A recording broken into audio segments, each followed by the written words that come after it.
স্ক্রিনে যে ছবিটা দেওয়া আছে এটা প্রবাসীদের রেমিটেন্স। 2,56,000 কোটি টাকা, $70 লাখ, মানে বাংলাদেশে আসছে।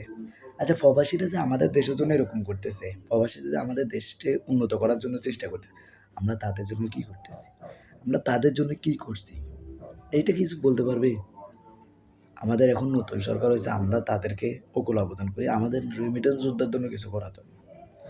রেমিটেন্সে বিমানবন্দরে হেনস্থার যেন শিকার না হয়, এই পাসপোর্টের শিকার যেন না হয়, হেনস্থার শিকার না হয়, সিন্ডিকেট যেন না চলে।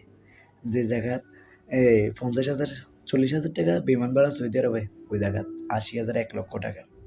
তারা যে এই দেশের জন্য এসব করতেছে, তাদের জন্য আমরা কিছু করি, বসে থাকেন না। আগে কয়েকজন দীর্ঘ 1.5 বছর আসলো, তারা কিছু করেনি।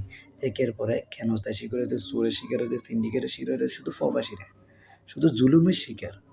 একটা কথা বলে কি, আপনারা প্রবাসী নিয়ে কিছু বলেন, যে প্রবাসীদের জন্য কিছু করেন। প্রবাসীরা দেশের অনেক বড় অবদান রাখে দেশের প্রতি। যদি প্রবাসীরা যদি দেশের রেমিটেন্স না পাঠায়, দেশ কিন্তু কষ্ট হয়ে যাব। দেশের সব ব্যবসা খাত কিন্তু প্রবাসীর উপর নির্ভরশীল। আপনি দেখেন যে 1 মাসে যদি রেমিটেন্স না আসে, দেশের অনেক অবনতি হয়। মানে প্রবাসীদের রেমিটেন্স মাত্র 23 দিন, এখনও 5 দিন বাকি আছে ফেব্রুয়ারি মাসের। তো আরও বাকি কত ডলার ঢুকবে? তো আপনারা বলে কি প্রবাসীদের জন্য কিছু করেন? দেশের অনেক বড় অবদান তারা রাখে।